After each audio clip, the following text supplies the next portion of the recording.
YouTube land, and welcome to the Get In and Get Out Nintendo podcast, episode 58, right here on the Force In Unison gaming channel. I am your host, Dantes, and joining me, like always, Caleones. How you doing, Caleones? Well, how you doing, Dantes? How you doing, everybody? And personally, I'll say that, not really so good. I mean, before we started the podcast today, we received some bad news that wrapped up the video game world. I know, Dantes, that you wanted to say something in regards to that. Once you say it, I'll go ahead and say a couple of things as well. But we wanted to take this time first before delving into the video game news and all those things, so we can talk about this. So you can go ahead, Dantes. So I'll start quick. I will say that yeah, I mean we're sad about what happened on the Madden tournament, where crazy madman I guess lost during the tournament and then came back and shot some people.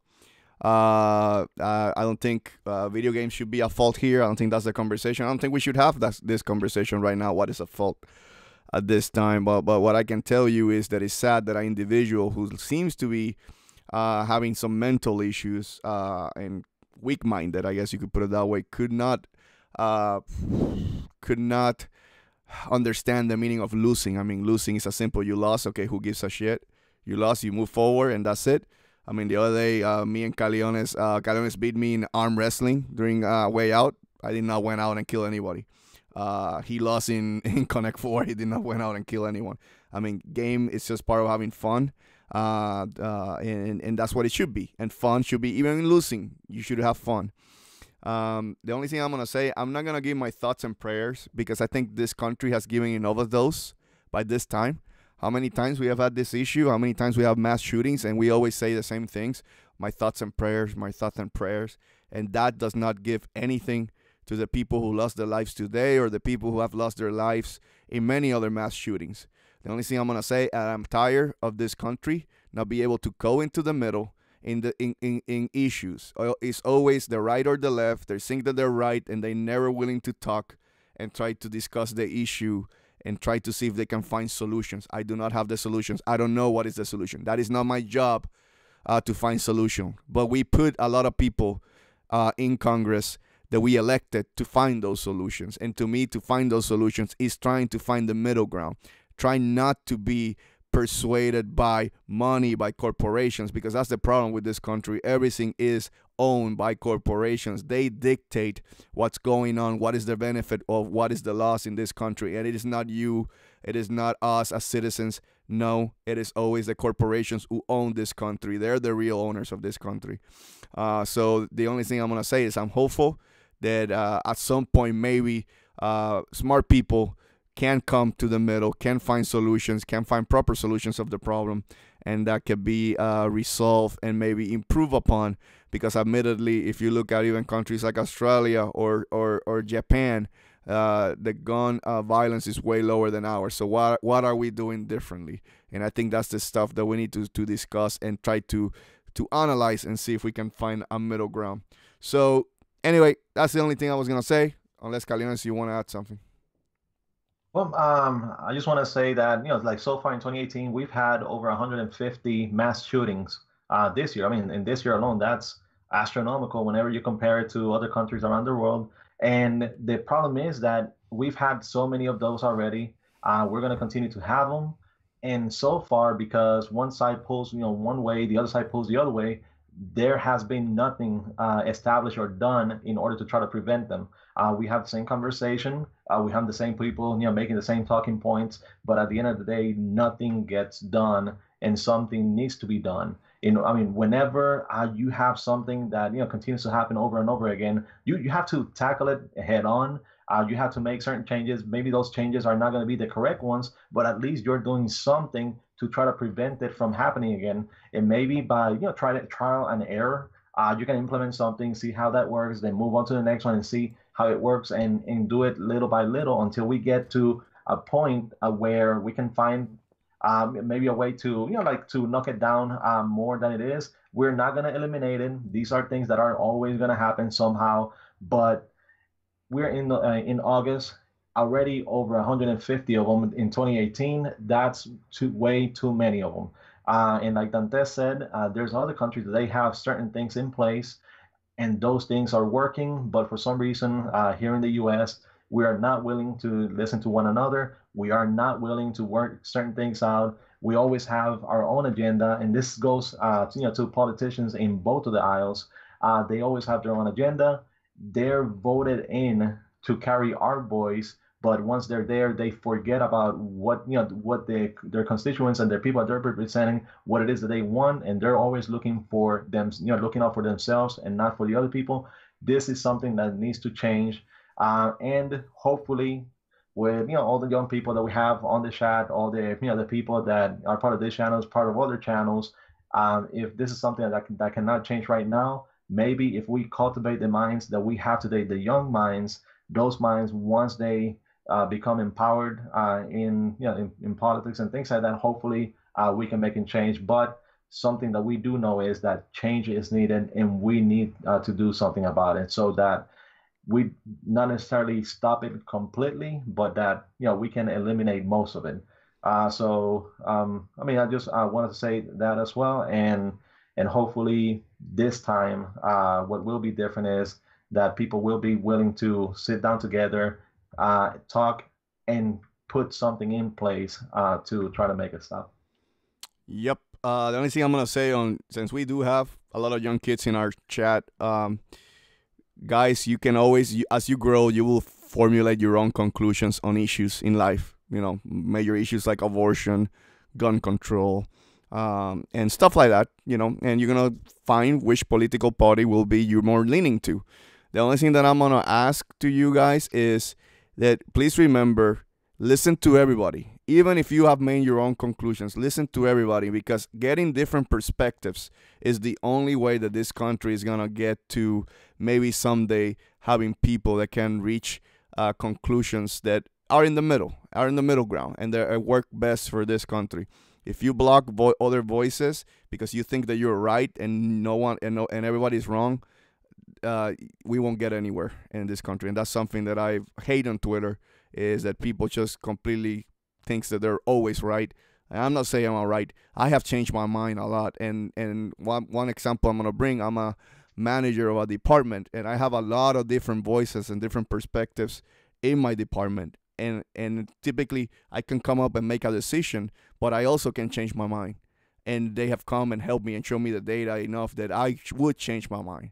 And I think that's why my department, and I'm not gonna, I guess, showboat too much. And what I mean is, that's why my department is one of the best performance departments in my where I work. So to me, that's the key.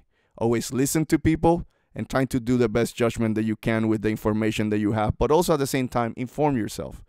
So anyway, that's it. I don't want to say any more about this. Just move forward. Hopefully something will change. But with that said, let's do that rigmarole quick, Caleones. I want to welcome everybody to the Get In and Get Out Nintendo podcast, episode 58, right here at the Force In Unison gaming channel.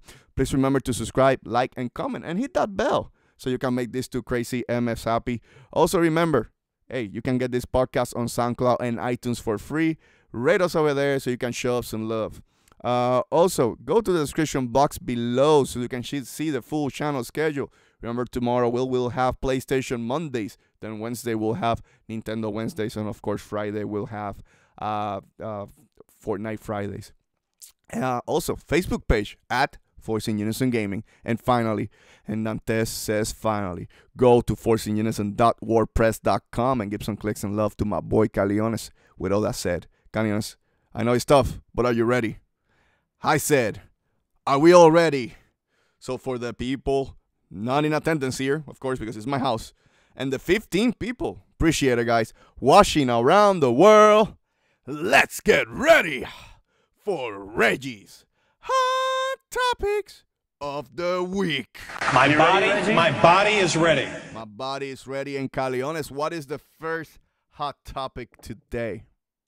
Well, the first hot topic, and this is something that came out from Gamescom. They were showing the different trailers, and coming out of Red Cube, Nintendo, which is like similar to Treehouse here in the U.S., but this is from your European division. And one of the highlights from the show was the new story trailer for Xenoblade Chronicles 2, the Golden Country, Torn at the Golden Country. So Dantes, this is one of the games that you hold in highest regards when it comes to Nintendo Switch. Before you saw it, I saw the trailer. I told you that you probably were going to be impressed by it. And it gives you the chills because it delves more into the story and more into what's happening. So tell me your impressions of the trailer for Xenoblade Chronicles 2, Sorna, the Golden Country. Well, merch, and then we can go all over the news. Also mention the Elma, please, and then we can go to it. The Elma. So that's how excited you are. Yes. One of the other characters that was announced for Xenoblade Chronicles 2, Torna, the Golden Country, was Elma. For those of you that may not be familiar with her, she is one of the characters from Xenoblade Chronicles X, a game that came out on the Wii U, and basically did the last Xenoblade game before Part 2 or Chronicles 2 on the Switch. I know that Dantes, even though you don't regard Xenoblade Chronicles X as one of the greatest RPGs ever, but when it comes to the world exploration, when it comes to partying and battles and things like that, it is a pretty good game. And story wise, Elma is very, very important when it comes to the story.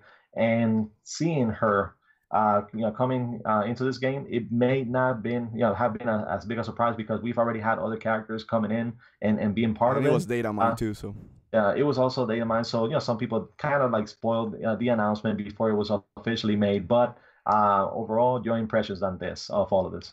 So I know I started quickly, so I want to give a quick shout out to the chat people. Dick, what is up? Big Bad Wheel Gaming, what is up? Seth 2424. What is up, Toys and More Club? What is up, User? What is up? And let me see if I didn't miss anyone. Marge, what is up? Dantes the Gamer, what is up? You boy Jace, what is up? And I think with that, I've completed everybody. Hopefully I didn't leave anybody, but we appreciate you guys stopping by in today's podcast. Anyway, what I was going to say. So yes, so two things. I'm going to divide this in two pieces. I'm going to talk with Elma first. So this DLC... I think it's been great. Xenoblade Chronicles 2 DLC has been, I think, to me, one of the best expansions of all time. And this will possibly finish with the Golden Country, where let's just say, this is basically a standalone game, people. And they already confirmed that the game, if you go for story only, you can finish it between 35 and 40 hours. But if you do everything, it's going to take you even more. So it's almost like a full-fledged RPG, if you think about it, Caleones. And to me, that is a lot of content for $30. You're getting a full-fledged new Xenoblade Chronicles experience. And I'm down with that. I can't say how happy how Monolith Soft has treated this. I'm not a huge fan of DLC. I hate DLC. But in this case, that this DLC has put, because a lot of the DLC has been typically crap. They make you pay money. Give an example, expansion pass like Batman Arkham Knight, which I love that game, and you can ask Caleones how much I love the Batman Arkham series. But that expansion pass or season pass was awful, and thank God that I waited until a year to get everything cheaper, Caleones. But it's tough, right? Because then you have to wait. But in this case, I couldn't wait. It's Xenoblade Chronicles, but I also happy to say how good the season pass has been and has made my fears calm. That on this case, way more than I ever expected. Now going back to Elma, when Elma was announced, I was like, at first and I see her, and they put the music of Uncontrollable, which is the unique monster music in Xenoblade Chronicles X, and I got chicken, my hair just lifted in my body, and I'm like, wait, I think I like Xenoblade Chronicles X more than I remember to be. And what I mean with that is that I was like really excited when Elma was shown, when the voice actress for Elma spoke her lines and everything. And I was like, oh, this is Elma. And then the music kicked in, and I was like, damn, yes. And kind of like make me hoping that we get a port for Xenoblade Chronicles X, and I might give it another round, Caleones. So I have to say that I'm pumped. I'm holding this time. I don't want to get like I did with Shulk and Fiora that I cave in too quick. I really want to wait because I really want to play Xenoblade when everything is out so I can play one more time, and that's it. I already got over close to over 300 hours in this game, so you know how it is. I just want to do all this stuff. And of course, the Golden Country. This is going to be my December RPG. I always play one RPG in December because I get vacation from work, and that's where typically I play these long games. So this is where I'm going to play the Torna Golden Country, but everything looks fire. Okay, that's a summary. I know I'm ranting a lot, but because I'm excited. But now let's talk about opinions-wise, right? First opinion, Caleones, what you think about this DLC pack? And second question that I will have is, do you think this is the greatest Nintendo DLC of all time, the way that they have treated Xenoblade Chronicles 2? Okay, so when we look at the Nintendo Switch, we have a couple of examples of other expansion passes that have been done. Of course, the Legend of Zelda Breath of the Wild, it had an expansion pass. Xenoblade Chronicles 2 had one, is having one as well. Then they had the Mario and Rabbids Kingdom Battle. That's another one that had an expansion for it as well. Splatoon 2. Splatoon 2. It's one that had the expansion. The Octo expansion basically. And I mean, if you put the value, dollar for dollar, the one for Xenoblade Chronicles 2 was the most expensive out of them because it is $30 instead of $20, like it is for the other games. But if you put the value behind the dollar, and you think about what you got with the other expansions and compare it to this one, the hours, quests, stuff like that. By far, Xenoblade Chronicles 2 expansion gives you a lot more than all the other ones. I mean, not to downplay the other expansions because they're still pretty good expansions. But in the case of Breath of the Wild, there's certain things that you felt like, even though you got it with the expansion, maybe they should have been included with the original game, like maybe the master quest, the master mode, having the that's like. The first one is the items. You got the Nintendo Switch logo shirt and a couple of chests and things like that. And then when it comes to the storyline, it was good to see those characters, the champions. And but it was weak. It was weak. Yeah, but it wasn't something that expanded a lot when it came to the storyline, which is what we were talking about before it came out. That hopefully they were going to go 1,000 years in the past, or maybe 100 years at least. And having those, so we were, to say the least, we were a little bit disappointed when it came to it.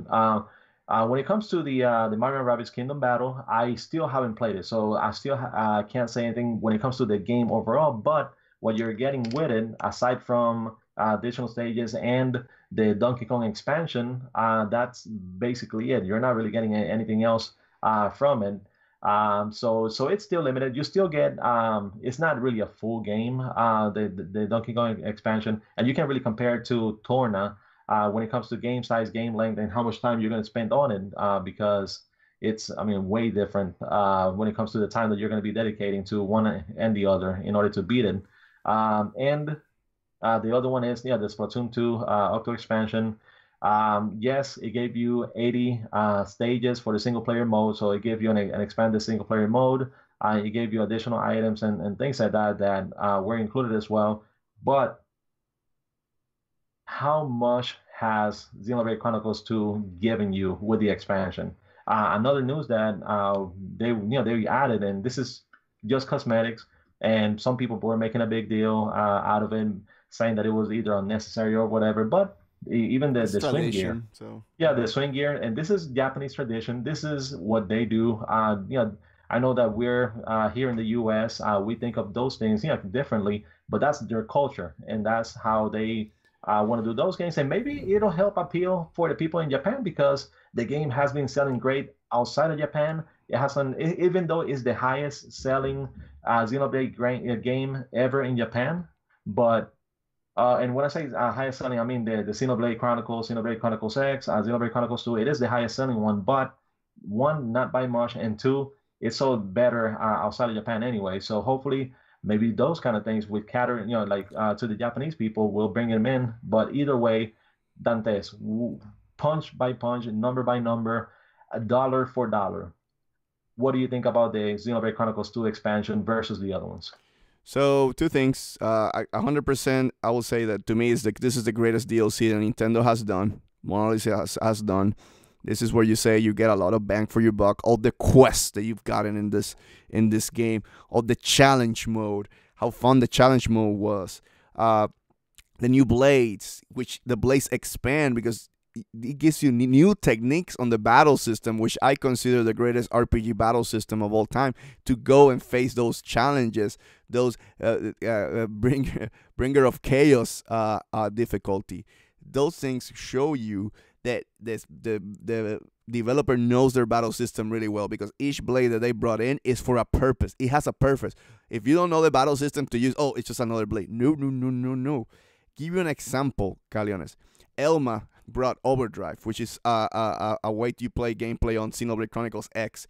Interesting, Overdrive, even though it's not as strong as chain attacks, Overdrive expands, reduces break resistance on monsters as you're doing it, right? And why is that important? Because in Bringer of Chaos, monsters are, you don't build as fast chain attacks, and they have higher tolerances against chain attacks, so you cannot kill them like typically you would play in a normal game. So then you come back, old school strategy from the original Xenoblade. You break, you topple, you launch, and then you smash, and then you can continue doing that.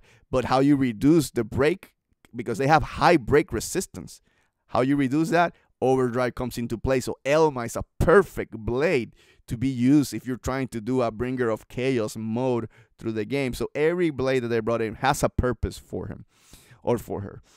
And then, of course, the Torna Golden Country, which, again, I don't know if it's going to be good, but I will say that I'm excited because it's a new world I'm going to explore. Even if the story is not that great, just getting to that gameplay again. It's just, even if the story is just expanding a little bit more on those unknown secrets from the past, I think that just makes the original Xenoblade Chronicles 2 game better, because it's just adding more information for that game. So it doesn't have to be great in story-wise. It just has to be good enough to expand on the story of Xenoblade Chronicles 2, and, of course, the gameplay to be good. And they're changing even the gameplay. So I'm excited to see how the game is going to play out, how new strategies are going to be formed, how you're going to build new unique monsters. Dude, to me, that's great. And then here's the thing that I'm gonna close, because I know we're already 22 minutes in and still talking on the first news.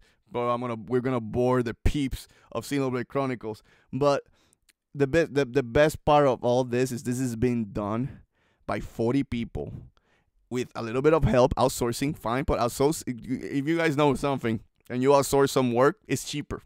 Trust me.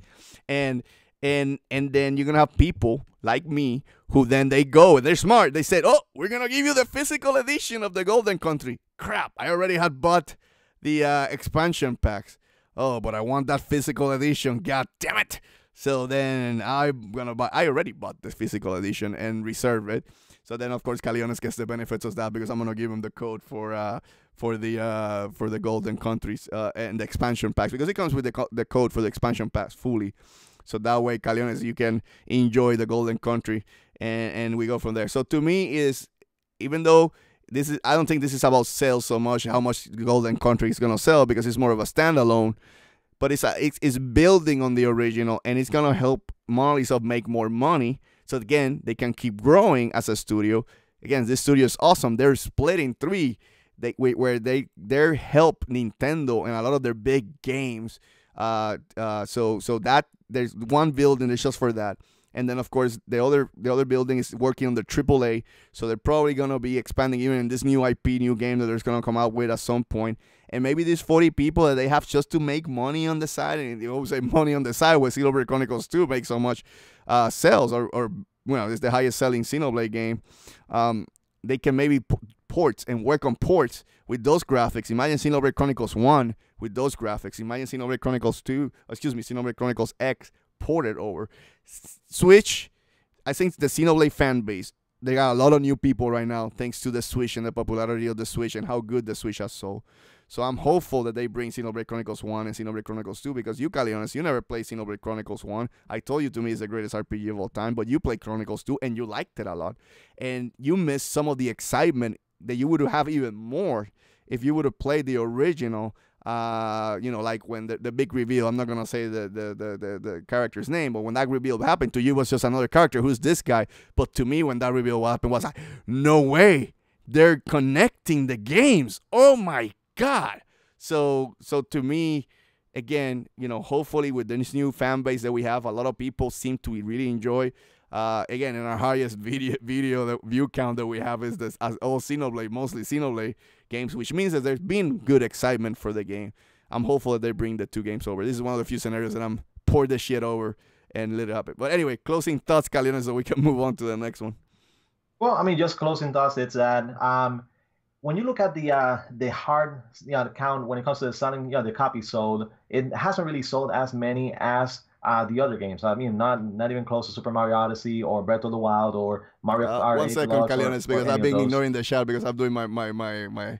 But Ciro Propenso, how you doing, man? Long time no see. He said about Elma, I think that Xenoblade Chronicles X is the forgotten Xenoblade. I agree with that, and I even forgot it myself, and that's the sad part.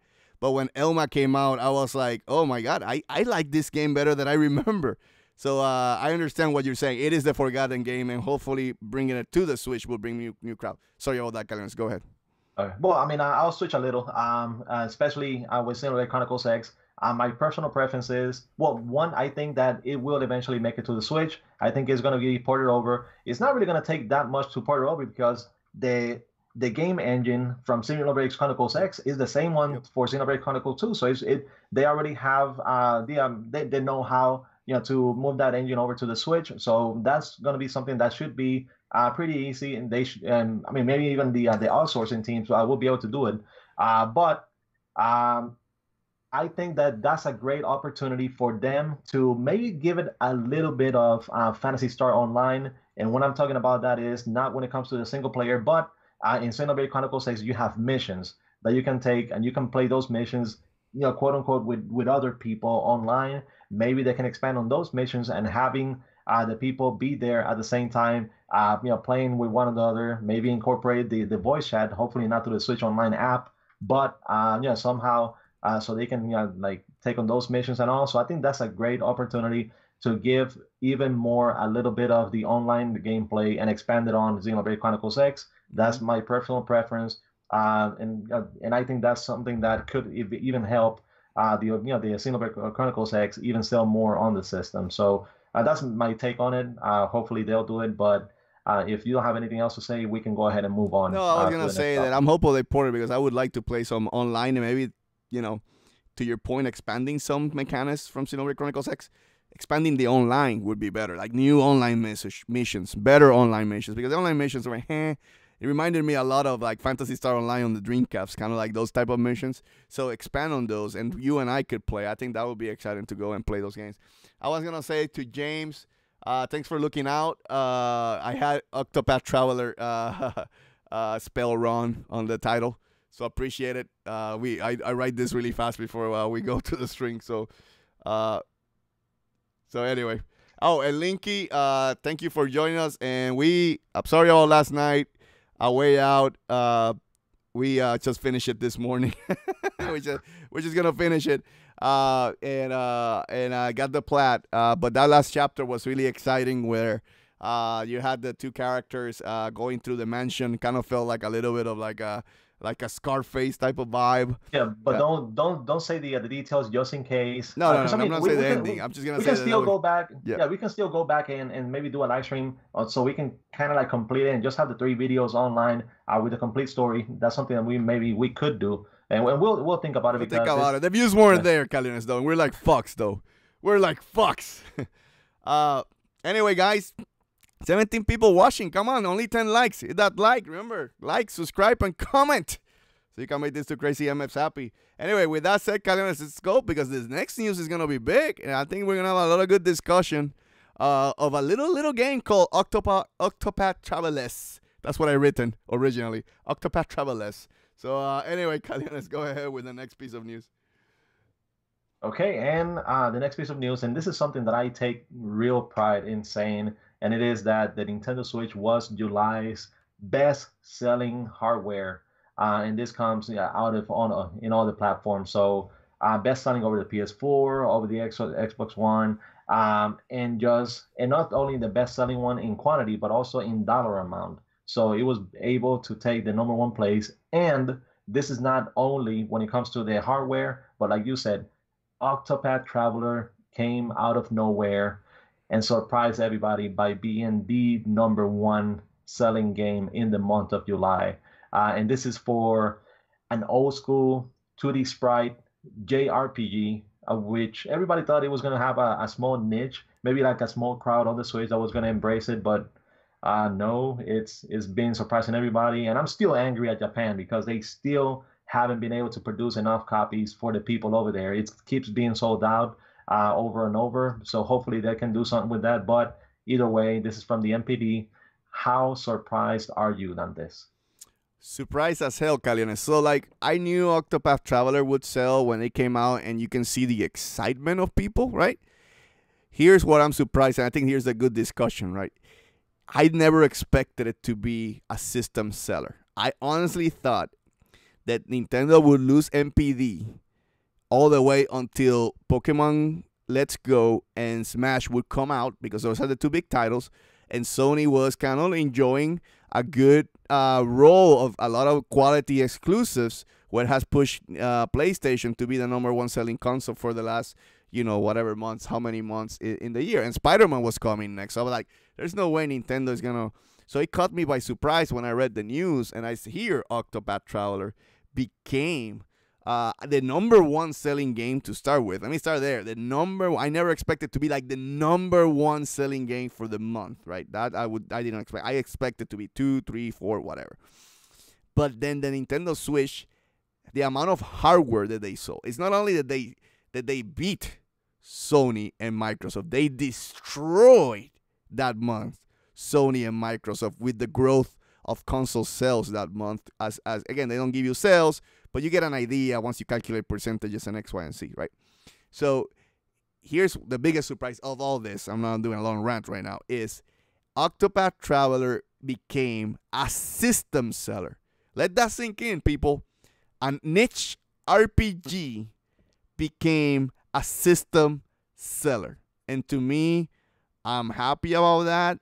That means another single player game.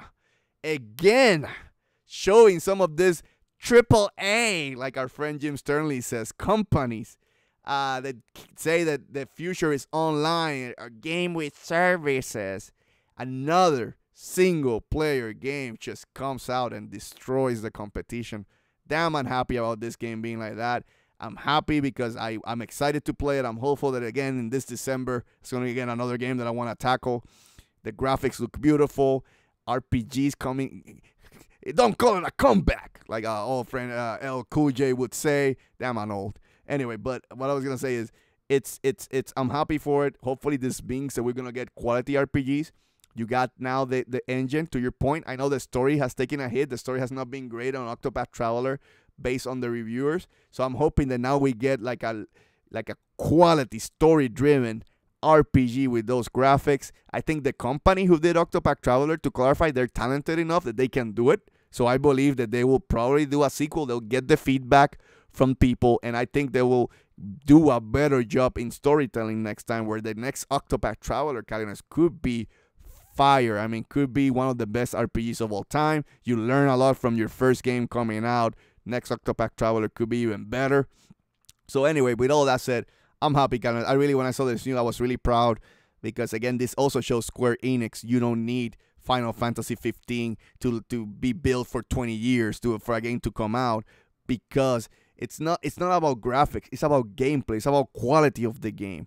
And graphics is not everything. Yeah, graphics are nice. When I play PlayStation games, I know I'm going to get one of the best quality graphics experiences. But when I play a Nintendo game, I know I'm going to get one of the best gameplay experiences. And you can have both, Caleones. You don't have to be everything trying to be high-end, top-end graphics. So anyway, all that rant to say, happy for Octopath Traveler. But again, I don't know if you want to give your opinion on how surprised are you, and are you as surprised as me that this game became a system seller? Well, yes, I am surprised, and not because I didn't think it was going to be a good game, but I think it was one of the reasons why we didn't think it was going to sell as much is because we were comparing it somewhat to I Am Setsuna and to Lost Sphere, and those are two RPGs from Tokyo RPG Factory. And the thing is that like to your point, the production value of Octopath Traveler, the attention to detail, all those things, they blow those are the two games out of the water. This is a game that you see the dedication of them into it. And I mean, not to downplay the others and not to say that they weren't, trying their best when it comes to, Setsuna or Lost Sphere, but it's like we always say, like if you make a good game, it will sell. For the most part, there's certain games that have been lost, that have been great games, and they haven't sold as well. But Okami. Okami being one of them, and hopefully it'll get Punch another Out. chance. I have to say, I have to keep saying it because you guys suck. Anyway, keep going. Sorry, Caleones. Yes, and your son finished up that one, and it reminded you how great of a game Punch Out was on the Wii version. But Octopath Traveler, I did not expect it to be up there. You have so many other titles on the Switch. You have so many other titles on the PS4, on the Xbox One. You have other games that have their big AAA budget behind them. And even the game that won last month, because the best-selling game for last month, it was Mario Tennis. So and that it's a Nintendo first-party game. So if it sells, it's because it has the Nintendo backing that people that always buy the first-party games for the system. And Octopath Traveler didn't really have that. It is, yes, it is an exclusive on the Switch, but it is still a third-party game. But yes, I was extremely surprised, and trust me, I am very ecstatic that it did so well. This will give a chance to having other games similar to it, embracing the system. You call the Switch, and this is in your words, calling it the JRPG heaven. So we are going to continue seeing more of these games. Hopefully, they're going to continue. They're going to have a sequel to this because it's so well that it will have a sequel. Yes, it will. And like I always say, and that this is going to help other games being remade or remastered using the same engine. So because there's experiences that people need to have out there, the Xenogears, the Chrono Triggers, the Final Fantasy VI, those are things that I keep saying over and over again, and I'm a broken record on it. But they deserve the same code, the same treatment as Octopath Traveler and being brought again. But either way, like I'm just amazed at the success of Octopath Traveler, and there's nothing else that we can say. That it came out of nowhere and it conquered everyone. Yeah. The only thing I was gonna say, Caleones, you brought a great point, right? Last month, Mario Tennis Aces 1 was the best-selling game. But Nintendo did not win the NPD on hardware, right? It was the NES. Admittedly, it was the NES, and of course, then PlayStation, and then the Switch in that case. But that means that game just sold to the current core. What I call system sellers are games that are special, that you see it. People just buy a system just for that game because that is not possibly their main system. That could be a secondary system or X, Y, and Z. And to me, the numbers that I see on NPD this month, Caleones, is Nintendo destroying hardware sales, and Octopath Traveler was the #1 selling game. To me, that's the biggest surprise that I could say, because again, it became a system seller, and those games are rare. Trust me, games that make people just buy a system for maybe 1 or 2 games, Caleones, those are games. Breath of the Wild was a system seller at the start of the generation, or I don't know, this current generation or what. Switch is so confusing. It's a hybrid, I guess. It's next gen, mid gen. Anyway, and Mario Odyssey, system seller. You can see it. Xenoblade is not a system seller, but hey, at least it's buying, the core is buying the game, which is good. Octopath, Splatoon 2, system seller. Now it's becoming a system seller in Japan, Caleones. That game is becoming a sensation in Japan. Now you have this thing that came out of nowhere, a system seller. I say it, and I still can't believe it. A system seller. This game is a JRPG became a system seller. Okay, I'm gonna apologize for the people in the chat. Fuck yeah. Anyway, with that said, Caleones, let's go to the. I think with that we're done with. Unless you want to add something before we continue. Oh, let me do some Ciro Propenso continue. I continue Octopath Traveler. I really like the game and I grinded a lot. I don't know if they're gonna do a sequel. We don't know, but the game sold so well, Propenso, that I wouldn't expect it. I would expect that you're gonna get some kind of sequel, or they can go into the realm of Final Fantasy where each Octopath Traveler is just a new, different world, different story, and X, Y, and Z, which is fine too. I mean, it's the norm on RPGs. Anything to add before we end, Caleones? Well, I mean, just to say that the same team that made Octopath Traveler is the team that made the Bravely Default, or the Bravely games. Yes, yeah, Bravely correct. Default, Bravely Second. So maybe we can expect them to do Bravely Third as the next one, or like you said, they're gonna go with the Octopath and go, doing different storylines with those. But yes, in some shape or form, we're gonna see something out of them. You know that companies are built on successful games and then making sequel after sequels for them. So if this game is making for and making bank for Square Enix, trust me, you're gonna see a follow up to it. So don't worry, Steel Professor, we're gonna see another one. Yep. With that, we're done with hot topics, Caleones. But we're gonna go into news version. There's more RPGs news. And one specific news that I know someone here in this podcast is really excited about. But anyway, with that said, Caleones, let's kick it off with Onuma's News Burst. I still need to find a soundbite. Anyway, with that said, Caleones, hit us up with the first piece of news of the night.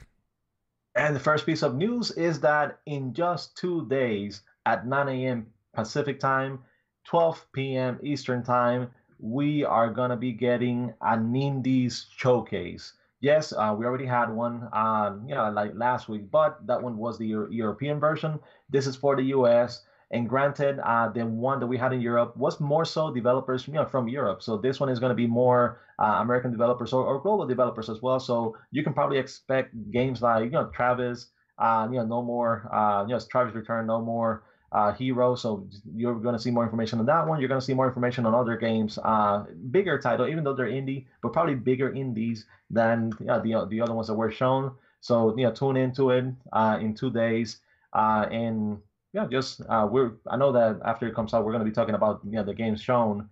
So next Sunday we're going to cover it anyways for you guys if you don't miss it. I mean, if you miss it. So that's one of them. Anything you want to add on this? No, just quickly. I think don't get your hype up. Don't put it.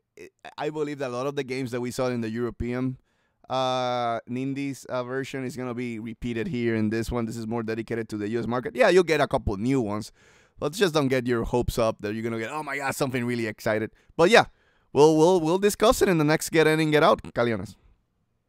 Okay, going with the next piece of news is that the Super Smash Bros. Ultimate is the #1 selling game of 2018 in Amazon, and already. Already. And this is with the game not being out until next December. I know that the game, it was still among the top selling ones in the last week. It received some sort of shock and pushed it all the way to #1. Probably because Amazon did announce that they're going to take away the 20% discount for games. That's true. That's true. So that's one hey, of the whatever reasons why, it takes. yeah, I mean that 20% discount. But yes, I mean after Best Buy removed their Gamers Club, you knew that Amazon was probably going to do the same and take away theirs. GameStop took their Elite subscriptions. They took them out, I think, last month. So they're moving away from those. Amazon, what they're going to be doing is that if you reserve a game, you can get a $10 gift card with it. So no longer the 20% discount, but on certain games, not all of them. Not on certain games. Yes. And here's where I'm gonna throw my favorite company under the bus. I'm a Sony fanboy. I believe this is the fight that was going on between Sony and Amazon in the background. I believe that not only Sony, but other companies too probably had been fighting, and that's why it's going away. Where, oh my God, you're selling our games so cheap. We're losing digital sales. That's not fair. It should be fair across the board. You know how money-hungry companies are, and that's where I keep saying don't have loyalty on any of these companies. So I believe that this is the solution where certain developers may say to Amazon, okay, give the $10 gift card on this game, and then you will see it once in a while, but it's not gonna be the norm, Caleones. That's why that 20% is gone, and that's why Amazon is getting, and that's why GameStop is getting. So I don't know what's gonna happen. Next generation is gonna be really interesting, but this all tells me that developers will be pushing for a digital-only future more than ever. So we shall see, Caleones. Yeah, and that's one of the unanswered questions that we've had from the industry. It is, why are digital games not cheaper than physical games? I mean, because physical games, you gotta produce the Blu-rays or the Yep. cartridges. You gotta send it into production line. You don't You have gotta to sell produce the the middleman, you know. yeah. Use you also have to like involve middlemen and things like that. For digital, it's just a download. You don't have any of those additional costs that comes into producing the game, but they're still full price. And yes, that's just pure profit for the companies. Whenever it is digital, they use their own store. It's not like they're providing it through somebody else's store. They're using their own stores. Yes, they do sell digital codes through Amazon, Best Buy, and those. But you can still go to the Nintendo eShop, or you can go to the to the PSN and get it from there. You can go to through Xbox Live and go to the store and get it from there, so they don't have to pay anything to anybody else. So this is where it's going to be headed. Like Dantes said, they are going to get more profit out of it. I know that we tend to complain about certain things like this, but still, I used to pay $80, $85 for Super Nintendo games back in the early 90s, Hmm. and now we're still paying $60 for games in 2018. You would think that with inflation and all of that, games would be a lot more expensive than they are right now. And yes, we don't like to pay $60, but still, $60 today is still pretty cheap because they were pretty much the same price 20, 30 years ago. So yeah, I can't really complain, but I do have still have my Gamers Club discount until 2020, so I'm okay for the next year and a half. F you, Caleones. F you. Because mine only lasts until March of next year. So, F you. Anyway, with that, Caleones, let's go with the next piece of news. Okay, and the next piece of news, and this is coming from Bethesda, and they're saying that all their Nintendo Switch games have proved to be hugely popular. They haven't exactly, given us, hard sales numbers, but we've had other companies say, and on the Nintendo system, and especially on the Wii U era, saying, "Hey, we're disappointed with the sales. The games, didn't sell as good as on the other consoles. We don't think that we're probably going to bring any other games to the system because they just don't sell."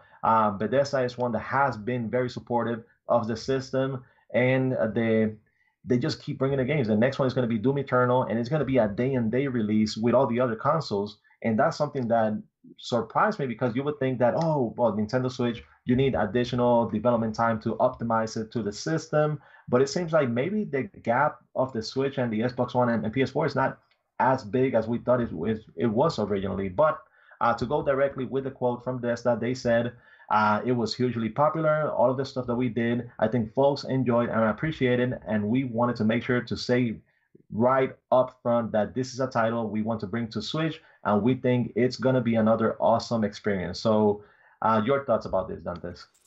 Quick thoughts. To me, it's all about managing your budget, Caleones. If you can make a port, make it as cheap as possible, right? And you already have the assets of the game. So it's not like you're starting from scratch, right? You can make a good profit. That's why in the Wii U generation, I don't know what generation is that. I'm confused now. When the Wii U generation happened, a lot of these companies were, oh, did not sell well enough, blah, blah, blah. Okay, fine. And admittedly, a lot of the games did not sell well, but admittedly, too, I think they expected way too much out of the Wii U. And a lot of times they made ports and put rough prices on those ports. Give an example, Mass Effect 3 coming $60 from the Wii U, and then you were having, in the other two consoles, you were having the Mass Effect collection for $40 or something to that extent. Who the hell is going to buy Mass Effect 3? Which released a week before the Wii U version. Correct. Who the hell is going to do? But you know what I'm saying? Even if I don't want to support third-party games, there's no way in hell I'm going to do that. So I'm going to close out with me by saying that's good. Hopefully more companies will find a way to make profits, because what matters is making some profit. You don't have to destroy, but you have some presence on the Switch. And Nintendo, again, has to keep being smart and making connections with third-party developers. And maybe they take on the cost. Maybe they reduce the cost of, the split between developer and Nintendo. Again, do stuff like that. Make it attractable for those third parties, Cali, so they can come in and say, I want to support the Switch. And Nintendo, remember, third parties, you don't have third parties, or you didn't have third party, you're getting better third party. So every third party that you sell, even if your share is only like 2% or 3%, it's still a good share. You're still making money. But that makes the console attractable because now you have more games in it where people will start saying, geez, maybe I should buy a Switch. Maybe it's not my primary console, but I like portable. I travel a lot, and I can play those games. Or, geez, the Switch is my primary console. I want it to be to have all these games, so I don't have to go into Sony or Xbox and get those games. So we shall see. Yeah, and something else I wanted to Attractable, say, yeah, is you meant to say attractive, Yeah, but attractable. attractable. They maybe It's that close could enough. become a It's new close word. enough. Yeah, it sounds like a new word. You know, it's like a new word that we can come It's up with. called, people at work calls them lavoisms. So just in case, Cowboyisms. lavoisms. So if you, I get the same crap at work. Trust Yeah. me, all the time. It's all good. I'm proud of my lavoisms. So anyway, but with that said, I think Nintendo can make it more attractive to the Yeah. third-party developers to bring those games in, and hopefully keep growing. So we shall see. Yeah, and Nintendo has been able to take away some of the risks that those companies are going to have by releasing a game on the system by being the publisher of some of those games. Like, being the publisher of Skyrim is one of the examples. Nintendo, I'm glad that they're going out of their way to guarantee some of those games, being here. Yes, we're getting older games like Diablo 3, even though I know that people complain about Diablo 3 being a 5 or 6 year old game, but the expansion set, the collection that's going to be releasing on the Switch, it came out earlier this year on the other system. So it's not something that has been around for years and years. Yes, the original Diablo 3 game came out 5 years ago, or 5 or 6, but the expansion and the collection came out this year. So it's not something that, yes, is a couple of years old. They're just getting old games, because Doom Eternal is an example of getting new games on the same day, or even Wolfenstein 2, even though it didn't come out on the same day as the other consoles, but it came out within a couple of months of one another. So that's still another good example. So it's hopefully Switch will continue to get those. It's probably going to be a different story when the PS5 and the new Xbox release. We'll see. We'll talk about that later at another time when they make any announcements. But for now, it seems like Switch will be getting a pretty good portion of those third-party games. Okay. Yeah, moving on to the next one, and this is something that I want to get. I'm interested to know what it is that you think about this, and it is that they announced that Super Mario Party will not be supporting the Pro Controller on the Switch. We know that it is a party game, and I'll say at the very least, even though it doesn't support the Pro Controller, but the Pro Controller doesn't really come in the box with the Switch. It comes with the Joy-Cons, and it's supporting the Joy-Cons themselves. So is it a big deal that the Pro Controller is not supported? If I care about Mario Party, then maybe. But I don't care about it, so I don't care. But I guess, I mean, it does suck for people who wants, if you have multiple controllers in your house and you're having a party and you want to play 4 players or whatever, but you only have 2 Joy-Cons now, then it kind of sucks because then the Pro Controller becomes useless. That's wrong by Nintendo.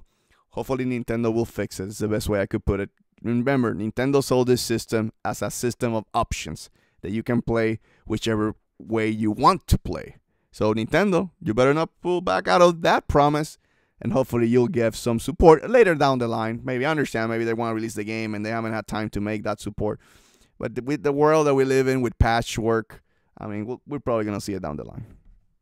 Yeah, I'll say that. I mean, not to call anybody lazy, but we have our days where we just want to sit down on the couch, lay down, and just play for a game like Super Mario Party. We wouldn't be able to do that because you have to be engaged with the Joy-Cons and you have to be engaged with the screen. We have another example, which is 1-2 switch, which you are required to use the Joy-Cons and use it in the same way.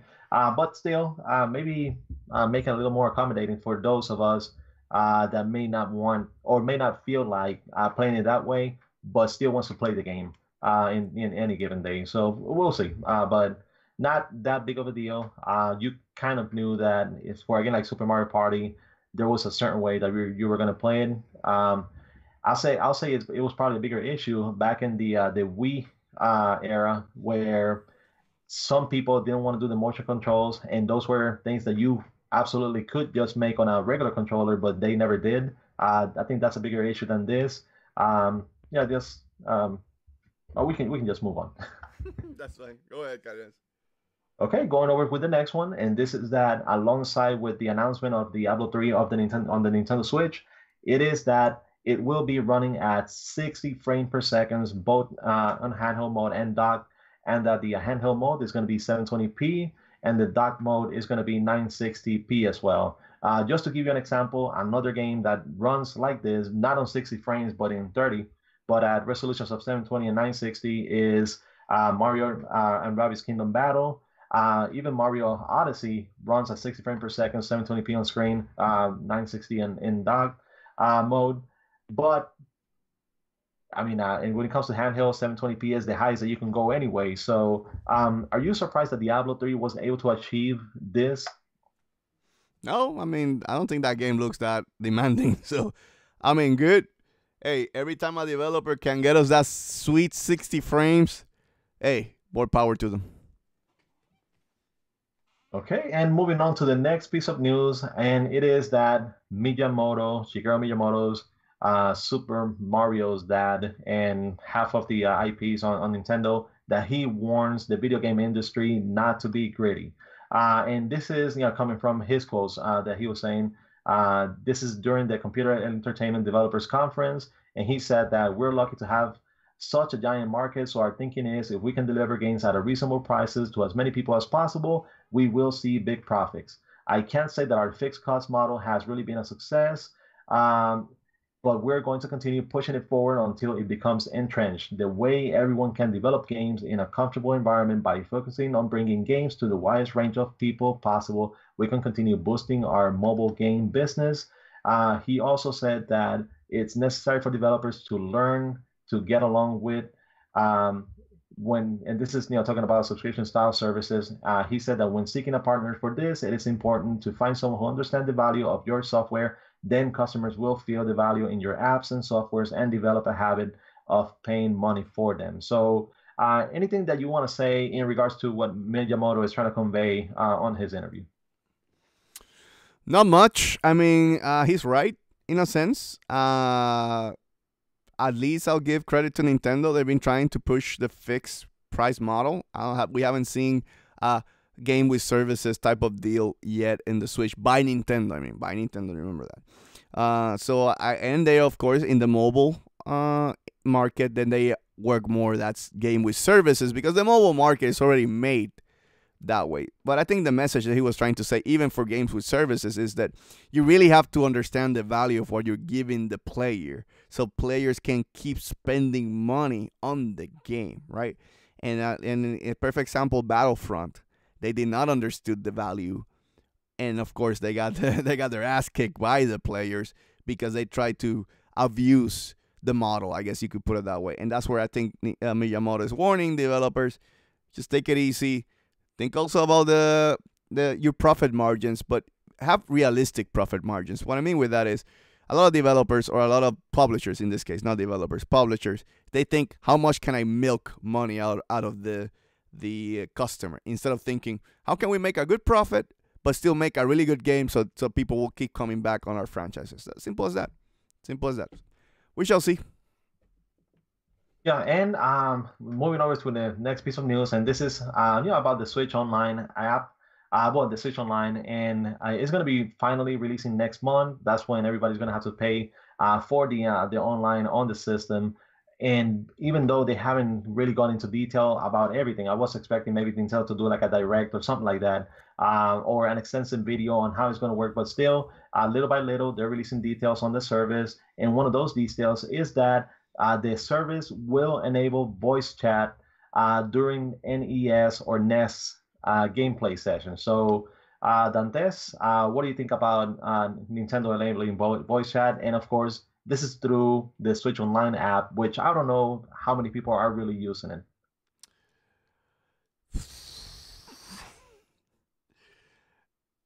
I'm not gonna say much. I'm not. I already harp on this horse too much. I mean, it's whatever. I mean, Nintendo needs to get with the times. Nintendo has done a lot of good at this with this system, but there's some stuff that I would be like, Nintendo, really? Look at your peeps. Look at your peers. Look at how they're doing it. It's not that hard, Nintendo.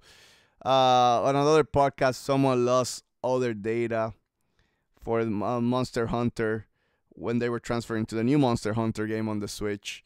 It got corrupted, and he lost all the data that he had from the Switch. Stuff like cloud savings and stuff like that should be just norm. It just frustrates me the hell out of it. And voice chat, like you and I, we did voice chat playing our way out today, Caleones. It was in the system. I didn't have to get my phone and do the voice chat, because if not, that would be having a phone call. So my point to that is, to me, the Nintendo app is just a phone. So you're basically just call the person. I mean, what's the difference?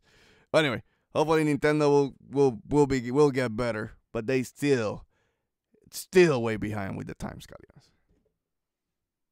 Okay, and moving over with the next piece of news, and this is that Langrisser 1 and 2 are going to receive full remakes on the Nintendo Switch.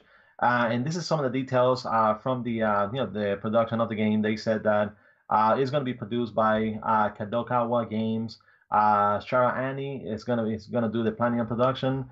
Supervision by Extreme. Character design by Ryo Nagi. Composer Noriyuki Iwadare. And this is the details coming from my Nintendo news about the game. The game itself is going to be officially revealed on the 29th of August. And the development itself is, they're saying that it's at 50% currently. So they're halfway through it. No details on if it's going to make it out this year or next. But yeah, nice to see that we're starting to see even more games being remade and coming over to the console. It will receive a PlayStation 4 version as well. So Switch is not going to be the only one, but still, that means more games supporting the system. Dick just mentioned in the chat that he lost 495 hours of Splatoon 2 because of cloud. Damn. Sorry about that, Dick. That kind of sucks. Anyway, that's good. More games. So the only thing I'm going to say is that if there's someone who's stealing all the exclusives from Sony, that's Nintendo right now, because all the Japanese games are coming on both systems, which is, it's what to expect with the system selling so well in Japan right now. So. Okay, the next piece of news, and this is coming from Kotaku, and they were saying that the build of Dark Souls on the Nintendo Switch, it's performing really well. And to go into detail, their quote was that the build that we played was a little funky. The A and B buttons functions on menu were reversed, so you had to hit the B to confirm and A to go back on the menu. But from what I could tell, speaking to the rep, this was an issue specific to this build of the game, not a design choice. This is Dark Souls on a handheld with a stable frame rate that didn't drop in any of the areas I tried, specifically with the aim of making it drop. It feels responsive to control and looks more than good enough to make the trade-off for portability worthwhile.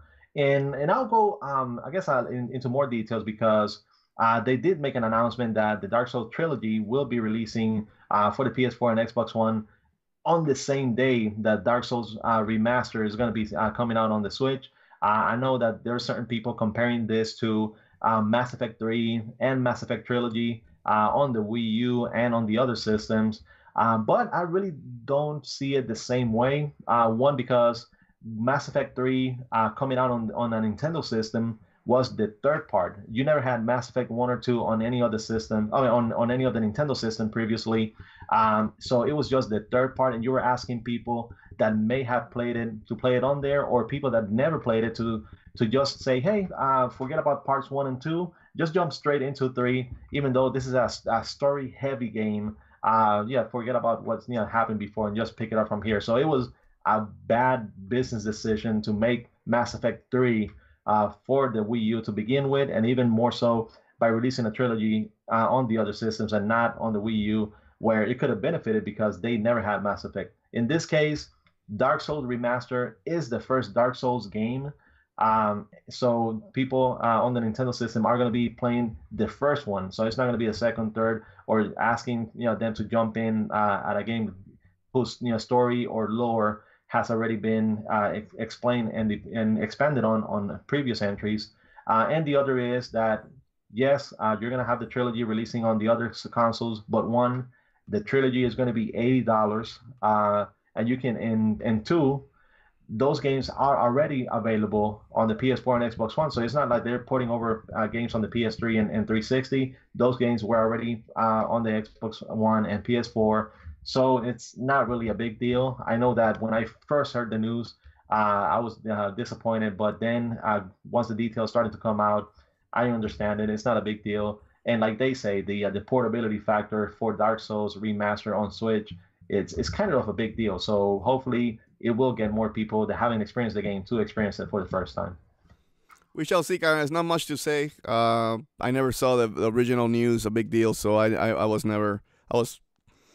I mean, Dark Souls 2 and 3 are not right now made for the Switch, so it's harder to do a package like this. Plus, the package really was not that well priced. I mean, you're basically getting the same 3 games, even if you buy it separately or in a bundle. It's still the same price. So it's like, really? Are you getting anything? Typically, when you get a bundle, it's to save some money. Anyway, thank you, Dick. You're our sellout. Appreciate it. Anyway, go ahead, Caleones, with the next piece of news. And is the next one the big one? The big one yes, for you? For me, it's a big one. And this is because it's yes, it is. It is one of my favorite games ever on the Sega Dreamcast. It is one that Dantes didn't really get to play before, but that he has to absolutely play. It was during college. The game. I didn't play much game in college, so. Well, yeah, you were studying engineering, so it wasn't like you were doing and drinking. But anyway, keep going. Among other things, but still, Grandia and Grandia 2 HD are going to be remastered and coming to the Nintendo Switch system. Yes, I think the first Grandia is already out on Steam. The second part, it hasn't been remastered, but the remasters of those 2 games are coming to the Switch. Dantes, please tell me that you're going to play them, that you're going to get them, that you're going to I'll support. I'll buy the game. Now, the thing is about the Switch right now is just the backlog is growing. I got multiple backlogs. I got a backlog on Steam. I got a backlog on PlayStation 4, and now my freaking Switch backlog is growing. Yeah, but you were able to get a platinum today, so I don't know, like maybe a little. No, I did a calculation. I think the most I could get this year is like 14 plats this year. That's one of the lowest total in a while, Caleones. So things are looking bad right now. It's looking spooky. More than now, you have Octopath Traveler and you have the Xenoblade expansion coming up. That means that again, Nintendo's gonna take away my time from my plats because I have to play their damn system. I don't get it, Nintendo. What are you doing to me? You were supposed to come out and just give me the three same damn games that I enjoy for you, and that's it. Anyway, joking aside, no, I'll play it, Caleones. I'm looking forward to it, honestly, and I think that's good. It maybe brings Grandia back. Maybe maybe it builds with the new fan base that we have with JRPGs. Maybe it builds some fan base for Grandia, and maybe someday, Caleones, we'll see a sequel to a Grandia game. And I think you would enjoy that a lot as well. Yes, I would. Going over to the next piece of news, and this is that THQ Nordic has revealed that Saints Row the Third is coming out to the Nintendo Switch. You said the third? Like the turd? No, the third. Oh, okay. I thought you said third, like the shit. Third. It's like a pronunciation thing for Hispanics, like the blue. Well, it is Saints Row the third, because I don't know if it's a little bit too late for this Switch. But anyway, I'm joking. I was like, yeah. It is third, as in THIRD, not TURD. Just making it clear. But yes, Saints Row the Third will be coming over to the Nintendo Switch. It's been revealed by THQ Nordic. And to tell you the truth, I've never really played any of the Saints Row games before, but same thing that goes with the Switch. The portability factor is going to give me an option to be able to play those games, take them on the go, and wherever I am, I can dedicate little by little to them and hopefully experience them. But you got too much going on, Caleones. Well, you need to finish East. Where's you stop uploading walkthroughs for East right now? Are you gonna? I have the walkthroughs ready. I just haven't. But you beat the game, or you haven't beat the game? No, I haven't beaten the game, but I got probably like 5 or 6 more videos ready. I just want to. I want to find a time that I can go ahead and schedule all of them, because right now we're doing a pretty good amount of videos so far, and I didn't want to overwhelm everybody. No, I just want to make sure you got East, and then you got, what was it, Polar North? What's the name is? North Polar, whatever. Bad North. Bad North. Okay. That should be out by tomorrow. So you got that going. I'm just saying. That's why you ask for. You ask for codes. You're gonna get what you're gonna get. I'm just telling you. That's why I'm like, no, I don't need codes. I got too much going on right now. I'm not gonna play this many games. But anyway, guys, we shall see. It's just another game, right? Like you say. I'm not gonna play it. I'm telling you right now. Like my backlog is pretty well. I'm good. Not needed. So. Yeah, and the last piece of news that we have, and this is Oh, from here it is. Okay, wait. Before you say it, are you gonna buy the game? I know that one of the things you're going to remind me is that when we were talking about this game, we said that if it came out in the US, I was going to go ahead and get it, and I was going to do a review of it for this channel. And here it is. I thought it was going to stay in Japan because usually these kind of games stay in Japan, but it is. I will say with the PC culture today's, I will not recommend bringing this game to our channel. That's one. Two, though, you can play it and review it, but it's just like a quick note in a get in and get out. But I would not want to upload a gameplay video. Honestly, it was kind of weird when you uploaded the trailer at that time. And at that time, I understand we were really small. A pretty good amount of views. You got views, but it was really small channel. We were trying to get some perverts as subscribers. I don't know. But anyway, go ahead, Caleones, with the announcement. Okay, and the announcement is that Senran Kagura Reflections, which is an exclusive title on the Nintendo Switch, will be releasing in North America on the 13th of September. Going to review it. I'm wondering how the gaming media will take this game. We shall see. Well, it'll be interesting to maybe, just for the sake of it, do a live stream. No commentary live stream because I'm not going to be talking about it. Or the other thing I was thinking about is we have our friend RX Gaming. He is one of the my personal favorite, one of my favorite YouTube personalities, one of the new up and coming YouTubers out there. And maybe I'll get the code for this one and I'll send it over to him and have him play it because trust me, he is the new Etika, and it's going to be entertaining seeing him play and talking about this game. So maybe we'll do that. We'll do a connection or with RX Gaming and see how the game plays. We shall see. But go ahead, finish the announcement. I'm sorry, finish the announcement. Yeah. So the game itself, Senran Kagura Reflections, is going to come out on the 13th of September for the Nintendo Switch, and it's going to be retailing for $9.99. The game itself, it is hard to describe what it is. It's like you have this female which you get to massage and do other things to her. So massage, leave it as massage, please. Okay. This channel is for kids here. Yes. So, but yes, September 13th, $9.99. For those of you that are looking forward to these kind of things, it will be available for you and in English, so you can understand what she says and her reactions to you. Okay. Thank you, Caleones. That was a big Onuma's news burst today, but I think it's time to move on quickly because we're in overtime right now, hour and 13 minutes. So let's go into our favorite store, which is named Shigeru's Supermarket. And what is the hottest games this week, Caleones? Well, I'll say that starting this week, one of the hottest games that we've had, and I'm first going to talk about the games that have released so far. And it's Spectrum, Morphe's Law, Bat Nord, All Star Fruit Racing, Out of the Box, Toy Stunt Bike, Tip Top's Trials, The Low Road, Sky Gamblers, Storm Raiders, Shio, My Farm, Carol Blasters, Hacky Sack, Flood of Light, Fern's Gate, Bloxic, Behind the Screen, Neo Geo's Cross Swords, Space Ribbon, Night Trap 25th Anniversary Edition, Little Dragons Cafe, and Earthworms. I'll say out of these, Night Trap is actually an interesting game because when it first came out, I believe for the Sega CD, it was one of those games that Nintendo used to try to justify, to people getting their system and not getting the like a Sega system because it was one of those adult only quote unquote type games.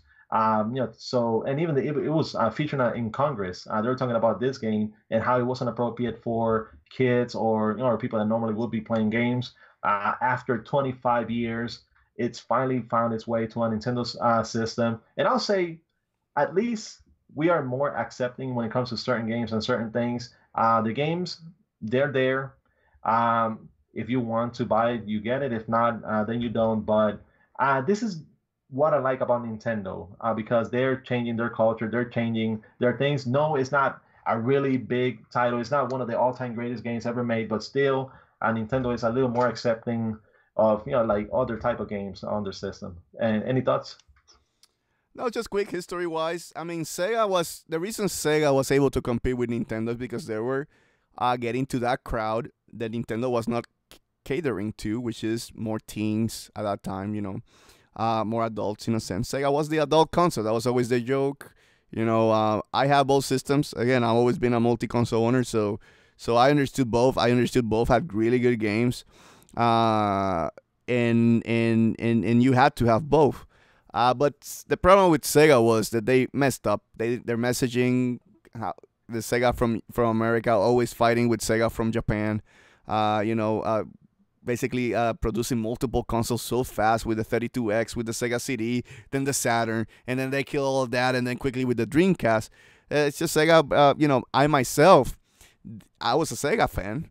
I like Sega. I like Sega, but I didn't buy the Dreamcast. You did, even though you were a Nintendo guy. That's funny though. But I didn't buy it because I told you straight out, I don't trust Sega. I got burned with the Saturn. I bought a Saturn. The games did not came to the Saturn. They stopped supporting the Saturn too fast. And at that point, I sold my Saturn off and used that money to buy a PlayStation. And I never looked back after that. And it was hard to go back to Sega after that. And basically, Sony capitalized of that. And Sony, the reason Sony grew as a company is, again, because they gave a format that was easy to produce, easy to get games, but they also, a lot of their marketing was, look at our adult games that we have, right? Where Nintendo did not, in the N64, did not get those games. And at that time, we were all grown up. I was in high school when the PlayStation came out. The same with you, Caleones. It was easy to, get attracted to PlayStation because they were giving you the more adult-oriented games, like Resident Evil, Parasite Eve, Final Fantasy. Even though you say Final Fantasy, yeah, Final Fantasy is an adult game by that time, and stuff like that. Is the reason why it changed gaming forever. Why I'm giving you all these spills, all the history was what it has become, and Nintendo has learned that the hard way, and which is fine. I mean, every company has to go and learn. Gaming is not for kids anymore. Gaming is a hobby that it touches everybody. Me and you are old as hell, and we play games still. And game now is, you want your adult game, you buy that game. You're a parent, just be smart. Just be aware of what your kids are playing, like I do with mine. I know gaming, so I'm assuring that they play the right games that they need to play during that age. And if I know my son, I know what he can play and what he can't play. And the same with the other products. I mean, I can play Mario Odyssey. Love Mario Odyssey. I love Mario Odyssey. Not as much as Galaxy, but I love Mario Odyssey. But I can stop, do 100%, and then come back and play a game like Until Dawn or Detroit Become Human or God of War, where it's more bloody, it's gory, and X, Y, and Z. Because I don't care. To me, gaming is all about fun, and gaming attracts different age groups. So this game being on the Switch is not as important as it used to be. It is a piece of history, I will say. It came out on Congress, like you said. Everybody with the talk about, gaming is so dangerous for our kids and stuff like that. That's died down. It may come back up now with what happened today, which is sad. But gaming is for adults. It's like a movie. It's like a book. I think it's a form of entertainment, and they sell different books, different movies for different kind of age groups, Caleones. So anyway. Yes, and I guess for me personally, as out of those games, the one that I have been playing, it is Bad North. It is kind of like a simplified Civilization Legends type game. You are trusted in the game without any backstory or without any extensive tutorials on how to play it. It is basically gameplay, and I did enjoy it. It is hard. The game is hard. I still haven't made it to the end, and I doubt hardly anybody has as well. So it is my favorite game so far of its kind on the system. Another one is the Morpheus Law. It is a pretty good concept. It did have certain issues, but they are going to have an update soon to fix those issues. So I'll say, yeah, so far this week, Bat Nord is my game of the week. Okay. Thank you with that. And with that, Caleones, I think we're done with the show. Our 20 minutes overtime. But anyway, with that, you know how we end, right? We end always with some sweet Xenoblade music. Let's kick it. Let's go, and let's end it by saying I want to thank everybody who came through and watched us today in a rough day, but thank you for stopping by and watch us on Get In and Get Out, episode 58, right here at the Force In Unison Gaming channel. Please remember to subscribe, like, and comment, and hit that bell so you can make these two crazy MFs happy. Also remember, if you don't want to see ugly faces, it's all good, right, Caleones? We got a solution for you. Go to SoundCloud and iTunes and download this podcast for free. Rate us over there so you can show up some love. Also, Dantes, before you continue, what game are you going to be playing tomorrow? Oh, PlayStation Monday? God of Yes. War. We'll do God of War. God of War is doing great. So right now I'm just going to milk it until people get bored. Kind of like Crash. I milked Crash a little bit, and once I saw that last episode didn't do as well, I'm like, okay, Crash is done. But anyway, we're like fucks here. But yeah, go to the description box below so you can see the full channel schedule. Remember, tomorrow, PlayStation Mondays, we'll be playing God of War, so you need to send me that thumbnail, Caleones.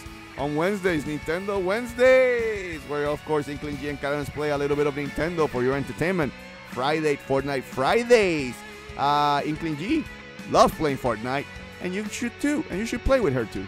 And, of course, on Saturdays, me and Caleones go one-on-one on streaming. Forgot Force In Unison streams. Almost forgot the title. Yesterday, you saw the competition hardcore where me and Caleones were fighting, arm wrestling, and we were like going at it with the button. Of course, hopefully no one makes those videos as a meme because it can look a little bit weird too. I'm just gonna say that as we were doing arm wrestling. But anyway, also Facebook page at Force In Unison Gaming. And finally, and Dantes says finally, go to forceinunison.wordpress.com and give some clicks and love to my boy Caleones. With all that said, thank you again for joining us, and long live Nintendo. Good night, everybody.